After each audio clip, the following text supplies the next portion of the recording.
Before you begin, remove the access panel. Removal. Disconnect the power and data cables from the storage drive. Press and hold the two blue release latches and slide the storage drive assembly out of the storage drive cage. Flex the plastic guide rails and remove the pins from the screw holes in the storage drive. Remove the storage drive. Replacement. Flex the plastic guide rails and slide the pins into the screw holes in the storage drive. Align the plastic guide rails with the slots in the storage drive cage.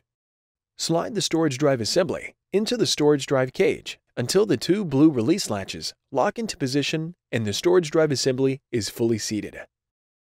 Connect the data and power cables into the storage drive.